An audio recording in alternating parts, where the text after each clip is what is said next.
Hey y'all, just a note. This episode contains a reference to suicide and some audio of violence that might be disturbing for some folks. Just wanted to give you a heads up before you listen.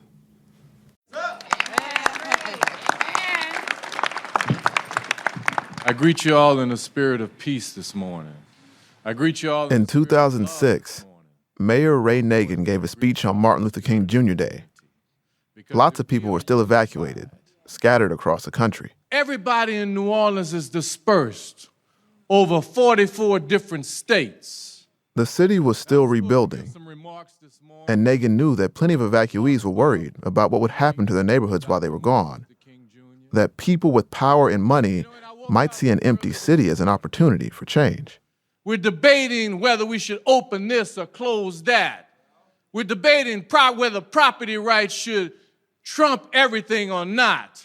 We're debating how should we rebuild one of the greatest cultural cities the world has ever seen. Nagin was trying to rally people, really trying.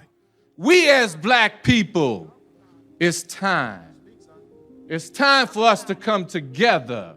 It's time for us to rebuild a New Orleans, the one that should be a chocolate New Orleans. And I don't care what people are saying uptown or wherever they are. This city will be chocolate at the end of the day.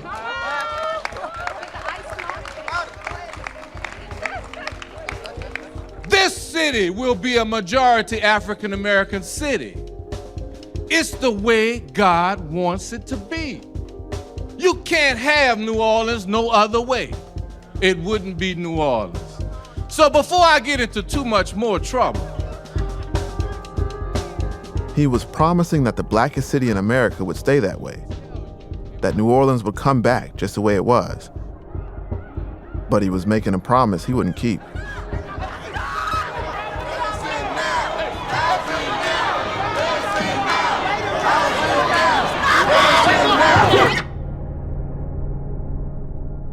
Part 7, Destiny.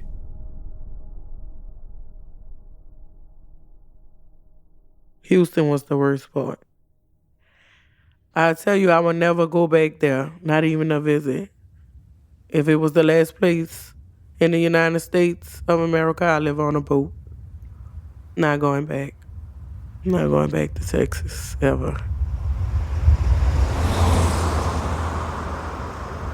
Leanne Williams and her family had spent a year traveling across the country.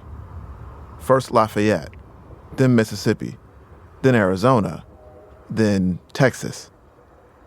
Before Katrina, she was an honor roll student, had never been in any real trouble before. But in Houston, things changed. She was bullied. 'Cause they would say mean stuff. Go back to New Orleans. Nobody don't care about y'all. And y'all refugees and all kind of stuff. Dirty. You dirty. I walked in dirty, nasty water. And they just was mean. Texas was mean. And I would act out if somebody tell me something. I was fighting. I had a fight. She beat up a girl at school and spent a night in jail. After she got sentenced to reform school and probation, her mom decided she'd had enough. So just before Leanne's 16th birthday, they were on their way back to New Orleans. It's like we couldn't make it no faster. See, when I saw that Welcome to New Orleans sign, I'm like, I'm home. Getting into New Orleans that day, it might have seemed like things were going back to normal. Just off I-10, the roof was back on the Superdome. The Saints were playing there again, and they just signed Leanne's favorite player, Drew Brees. And here it is, the opening of the Louisiana Superdome, the grand opening right now through 13 months of labor, pain, tears, and sorrow. Casinos were booming. The business district was coming back. And this town's coming back. This town is better today than it was yesterday, and it's going to be better tomorrow than it was today. People were partying on Bourbon Street.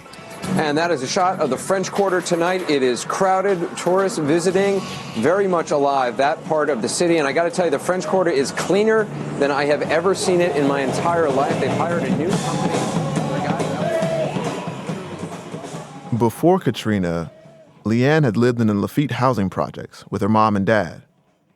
The bricks had been around for over 60 years, some of the first public housing for black folks in the country, but they were still closed when she got back. The federal government had been trying to shut them down for years. They were trying to get rid of all the big housing projects in the city. The problem was that a lot of people lived there. But after the flood, residents were scattered across the country, and the city saw an opportunity. In 2007, the city council held a meeting to vote on a plan to demolish 4 of the biggest housing projects: Magnolia, Calliope, St. Bernard, and Lafitte. Protesters showed up to try to stop it. The scene outside of City Hall was chaos. Protesters pushed against police, surged against the doors of City Hall, but they were barricaded. Only a few people could see what was going on inside. Let the people in! Let the people in! Inside, supporters and opponents of the demolition argued for 2.5 hours. It would be a violation of human rights to conduct wholesale demolition of public housing. I believe that the past model of public housing in this city has been a failed one. Who said that we want our homes demolished?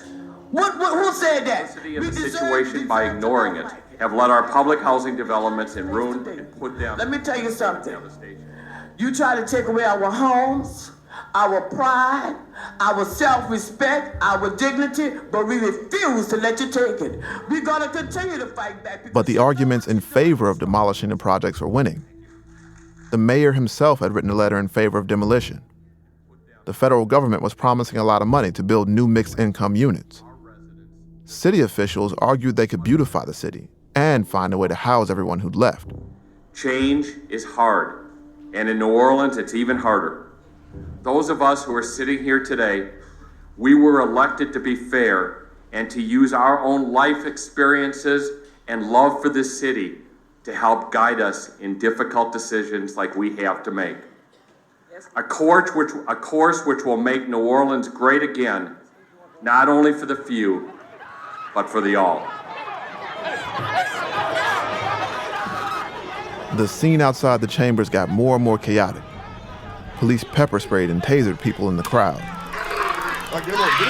They tasered protesters who made it inside, too. They tasered! Stop it! Inside, the vote went down calmly. It was unanimous, in favor of demolition. In a few weeks, the bulldozers would move in and start knocking down 4,500 apartments. We couldn't come back home. And that just brought me all the way down. They just shut it down. Couldn't come back. And I don't know why. Many families who lived in those projects never came back. Rents rose in the city by almost 50% in 2 years. In some places, it doubled. But Leanne's family managed to find a 2-bedroom house to rent on Marigny Street, not too far from the French Quarter. There were a lot of folks cramped up. Leanne, her parents, 2 aunts, her brother, her sister, and quite a few cousins. But Leanne had a ball in that 2-bedroom house. You know the pity pat was rolling. The cards was rolling. Playing for 50 cents, change everywhere. And my cousins, when they came to school, and they kind of blended in with my friends, and we were just always together, all us. The fancy high school she just started when Katrina hit was closed down. She ended up going to Frederick Douglass High School with her cousins.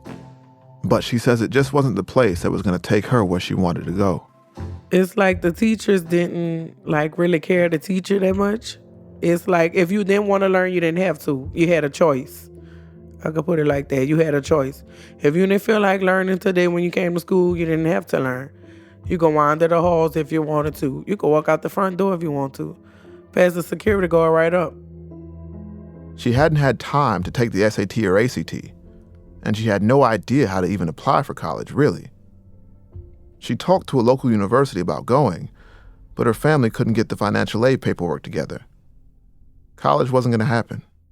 I just was crushed. I just didn't understand what was the problem. She had a job at Sbarro. She started dating someone new. In August, almost 3 years to the day after Katrina, Hurricane Gustav skated by New Orleans. It didn't do much damage, But Leanne remembers it because around then she found out she was pregnant. I was scared. I didn't want a child. I was a child myself. I had plans on what I wanted to do, and I wanted to go to school, and I wasn't ready to raise someone. But I'm having a baby. Leanne was gonna have a little girl. She needed to figure out what to name her.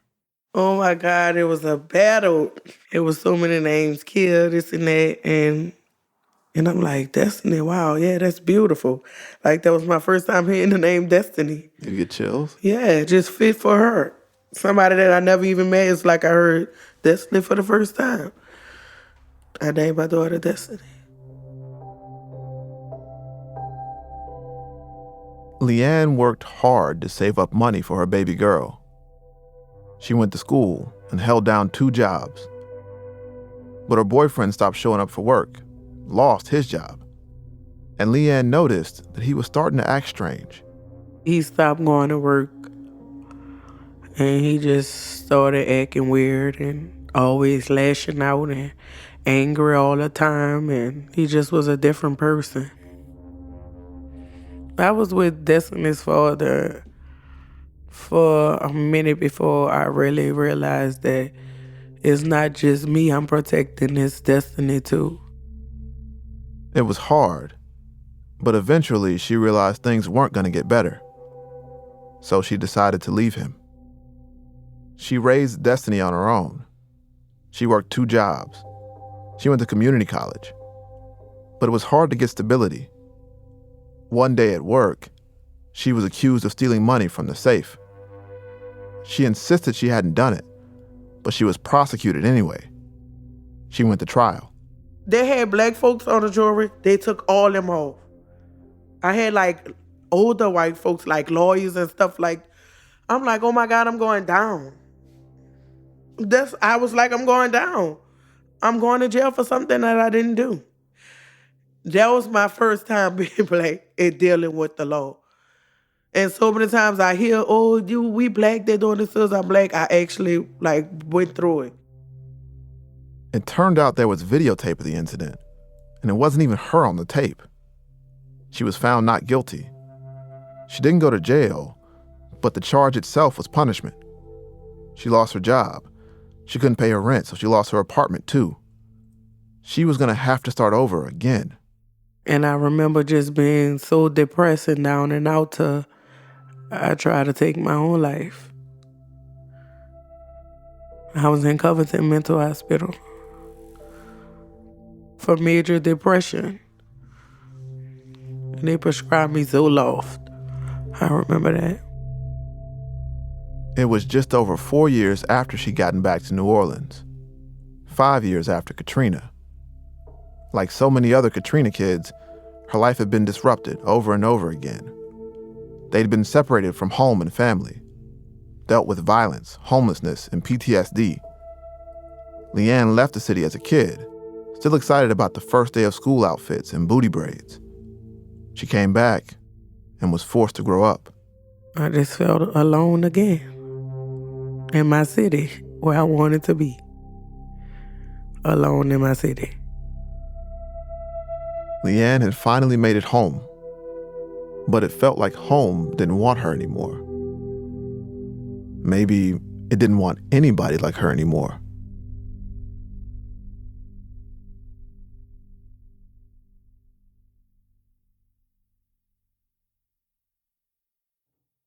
Hi, this is Alvin, producer here at The Atlantic.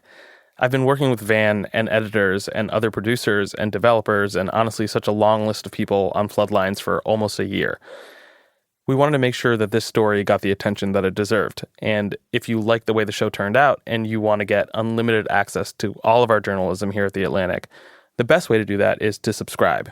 You can do that at theatlantic.com/supportus. SUPPORTUS. Thanks. When I came into the inside of my house, it was just a catastrophe. Everything was topsy-turvy. It was mud. It just smelled like rotten, something rotten. I looked up and I could see the sky because the parts of my roof were completely gone. Nothing was really salvageable. Alice Craft Kearney was back in the city too. Her house was in bad shape. Her mother's house in the Lower Ninth Ward was destroyed. Before Katrina, Alice had been a nurse at Charity Hospital for almost 20 years. Charity had been a landmark for Black New Orleanians. It had been around since the 1700s, and that's where lots of older folks in the city were born. It was a safety net hospital. They cared for a lot of poor folks without insurance, and it was the only place lots of them could get mental health care. Charity didn't flood that badly during Katrina, but it was never reopened. Oh, it's like they say, that's fighting words, really. Well, Charity isn't coming back. Well, what are you going to do? Eventually, a new hospital was built down the street, and Alice was let go. I was given, as they say, my walking papers. I was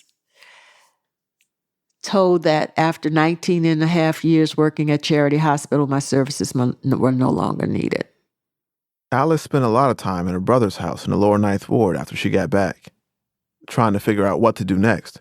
One day I was in my room at my brother's house, and I don't know how to describe it, except it was like I was lying down and it was like I could hear it. It's like, take care of my people and I'll take care of you. And I'm like, what in the devil? I said, no, I know I'm not hearing that. And it came to me again, take care of my people and I will take care of you. What kind of voice was it? I can't describe it. It was just something. It was like something just was planted in my spirit, and I said, Lord, I know you're not talking to me, and I just tried to shrug it off, and it came back to me again. Alice knew what she had to do. She decided to start a clinic to help people trying to come back to the Lower Ninth Ward. Her friend, who was also a nurse, had a house they could use. Volunteers helped get the place running. They served mostly Black folks in the neighborhood. Post-traumatic stress, anxiety, and depression. I mean, those were the three most prevalent diagnoses that I saw in my clinic. Alice was doing what she'd seen Black folks in the Lower Ninth Ward do forever. Taking care of her own. Filling in the gaps. Doing what the city couldn't or wouldn't do. But she kept running into roadblocks. First, there were code violations. She had trouble with the funding and Louisiana's Road Home grant program. Money was tight. Reimbursements from health insurance companies could take months to arrive, and she was often making ends meet with donations. A few years after she opened the clinic, she had to close it down. I tell people all the time, I said, I think about Nehemiah in the Bible. When they were building the wall, I said, I felt like you had to have a hammer in one hand and a sword in another. In other words, you had to fight as well as try and rebuild, which was very difficult. It didn't feel like the effort was in your favor. And that's a difficult place to be. And I think that affected people mentally too. Alice wasn't the only person hitting weird roadblocks. Black families all over the city had a harder time with securing money for rebuilding than white families. In the Lower Ninth, it was especially bad. Plenty land and houses there were never reclaimed. Many families who'd owned houses for generations didn't have title paperwork. And if they couldn't prove ownership, they couldn't get money. Some people who got FEMA trailers found out they were laced with formaldehyde. Only a few stores and restaurants returned. And all that seemed to make it easier for private developers to buy up land at cut rates. Meanwhile, parts of the rest of the city got to rebuilding. White residents came back more quickly than Black residents and were more likely to be able to stay in the homes they had before the flood. Alice is pretty discreet, but about all this, she has some things that she will say. Well, this is what I'll say. There was a large population of professional African Americans that left the city never to return again. So our city did actually become poor. Like they reported in the newspaper, they say it's poor, but it's whiter. It was hard to ignore the pattern. And many people figured the pattern was deliberate. To this day, plenty of people in the Lower Ninth Ward believe the levee there was deliberately blown up during Katrina to push black people out and take their land. I heard it all over town. Everybody around here heard the explosion. My family members in the night ward saying they hearing a loud popping sound. A lot of people say they heard a big boom. They absolutely broke it purposely. I don't know whether it was an explosion or not. I wouldn't put it past them. After all, a levee had been blown up in 1927. People had worried about sabotage in 1965 during Hurricane Betsy, too. Lots of people wondered, how could all this be anything other than a plan? Maybe it's easy to dismiss this all as a conspiracy theory, but I think I get where it's coming from. People need explanations. And if you're not getting answers from people in charge, then you base your theory on what you know. We were going, and folks were making plans for that land. I don't know if they got their marching orders from somebody to say, let this area just languish and die. But that's what it felt like. Was it poor planning or was it by design? We don't know. You know, it's a lot of questions. You really don't know because you're not in the room to know what really happened. You just know what the effect was on you. They've what I will say, when the story is finally told, it'll probably be one of the largest transfer of land from African American homeowners to others. To others.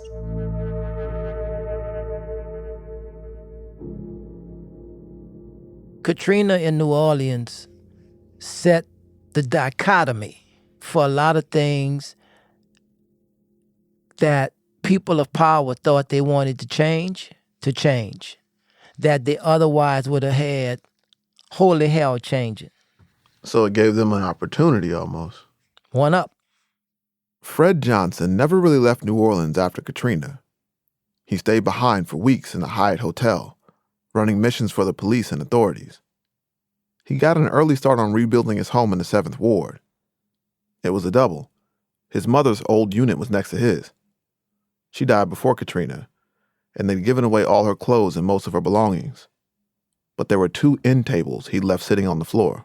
My regret was that in those end tables where she kept all of the picture books. And that did me in.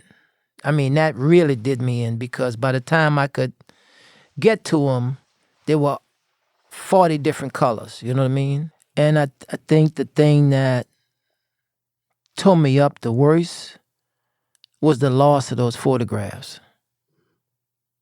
That got to me more than anything else. Were they like childhood photographs? Everything you could think about. My grandchildren won't get to see those pictures. So I don't have a point of reference to physically show them, you know what I mean? When my mom passed, my grandson, I don't think he was 1 year old. May have just been 1. So he never got to really know his great-grandmother. Fred's big on stuff like that. Lineage. Passing down memories. Passing down wealth through homes. He managed to rebuild and helped other folks do the same. But for Fred, it's not really about the houses. My primary feelings? I don't know what it is. It's a combination. It's a gumbo. It ain't one thing. It's multiple things. But I thank God for blessing me with the ability to think, to understand what I'm looking at. Because in New Orleans, we had a Katrina. In other places, they didn't have a Katrina, and it's happening to them. And it's called gentrification. People make communities. 7th Ward, 6th Ward, 8th Ward, 9th Ward. I don't care what ward you're in. People make communities. The absence of those people is a change in that community. The absence of those people is a radical change in those communities.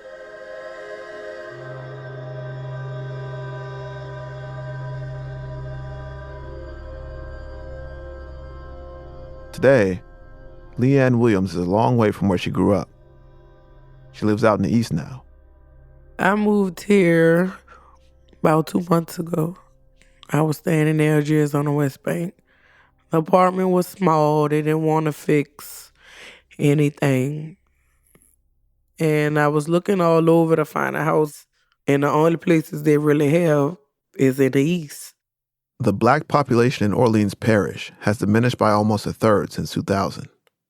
A new mixed-income development replaced the Lafitte projects. Less than half of the 400 or so units there belong to people who used to live there. It's called Faubourg Lafitte now. And even in Treme, the old heart of black New Orleans, where Leanne used to have pretend second lines, even that's changing. That's crazy. When we drove out to Dumaine Street with her one morning, she didn't recognize much. It makes me so mad. Every time, that's why I like coming around here, because it makes me so mad. It do. All this is gone. Everybody just pushed to the east. Everybody. Leanne doesn't go back to Dumaine Street much anymore. No reason. Her family is scattered now. Most of the folks around this way are strangers. A lot more of them are white. And the weirdest thing is that it's quiet. When I was younger, like the culture here, the music and everything, I always was around it, no matter what. Now it's just gone. So if you push us out, what's gonna be left? Just come look at things like a museum. Just come and looking at historic places and buildings, that's it. If you push us out, where the culture gonna come from? Everything's different. She thinks a lot about what things would be like if it weren't so different. Our kids will be here and they will be able to experience it, and they'll be like history repeating itself. They'll probably get to experience what we did, running around on Dumaine saying card time, probably picking up boxes and starting their own second line. I just wish we could come back. I'm telling you, if I win a lottery, I'm buying the whole block. So they're going to have to just leave because I'm buying it. I'm buying the whole block. We sat on the porch of what used to be her grandmother's place, Big Jackie's house. Knocked on the door, hoping somebody might come let us in. Let Leanne see the tree in the backyard she'd grown up climbing, or the place where she used to play pity pat with her cousins. Everything's different? Yeah. While we stood there, I thought about the things people will and will not say. Plenty of people say New Orleans is better off now. But they don't often say who paid the price. Nobody ever said to Leanne, I see that you were here. I see what you lost. No one ever explained. No one ever said, I'm sorry.